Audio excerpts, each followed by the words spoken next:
Recipe হচ্ছে আমলকির আচার। তো কীভাবে আমলকির গুণাগুণ অটুট রেখে আচার বানাবো, কাঁচা আমলকির আচার, সেই রেসিপিটা আপনার সাথে শেয়ার করব। আশা করি আজকের আচারের ভিডিওটা অবশ্যই আপনাদের কাছে ভালো লাগে। দেখতে পাচ্ছেন এখানে আমি আমলকি নিয়েছি 250 গ্রাম মতো। আমলকিগুলো যেহেতু আমি বাজার থেকে নিয়ে এসেছি এবং আমলকিগুলো আমি পরিষ্কার করে ধুয়ে নিচ্ছি, ফ্রেশ করে। দেখতে পাচ্ছেন। তো এই পর্যায়ে আমলকিগুলো আমি একটা পাটায় তেতো করে নেব। তেতো করে আমি আমলকির যে বিচি রয়েছে বিচিটা আলাদা করে নেব। তো আমলকির বিচি খেতে ভালো লাগে না, দেখতে পাচ্ছেন আমি আমলকির বিচিটা আলাদা করে নিচ্ছি এবং পাটায় একটা পুঁতা দিয়ে আমি তেতো করে নিচ্ছি। তো এভাবে তেতো করে বিচিগুলো আলাদা করে আপনারা আমলকিটা আলাদা করে রাখবেন। তো দেখতে পাচ্ছেন আমি বিচিটা আলাদা করে নিচ্ছি এবং আমলকিটা আলাদা করে নিচ্ছি এই পর্যায়ে। তো আমলকির অনেক গুণাগুণ রয়েছে, আমলকির রূপচর্চায় অনেক গুণাগুণ রয়েছে এবং হেয়ারের জন্য অনেক ভালো। আমরা চুলের যত্ন এবং স্কিনের জন্য আমলকি ব্যবহার করে থাকি। তো যে হেয়ার অয়েল বানাই সেটাও আমলকি ব্যবহার করে। তো আমলকির অনেক গুণাগুণ রয়েছে। যাদের ওজন কমতেছে না আপনারা চাইলে আমলকি খেতে পারেন এবং যাদের ডায়াবেটিস রয়েছে তারাও চাইলে আমলকি খেতে পারেন। তো দেখতে পাচ্ছেন আমলকির বিচিগুলো আমি আলাদা করে আমলকিগুলো আলাদা করে নিয়েছি এবং একটু তেতো করে নিয়েছি, বেশি করে নেই, দেখতে পাচ্ছেন।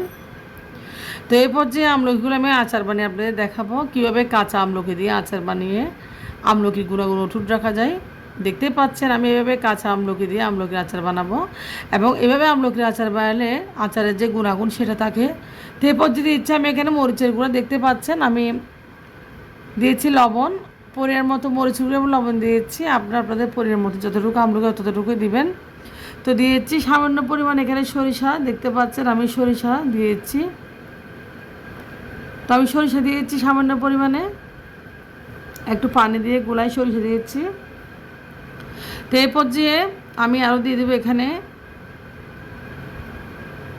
চিলি ফ্লেক্স, শুকনো মরিচের টালা শুকনো মরিচ, দেখতে পাচ্ছেন।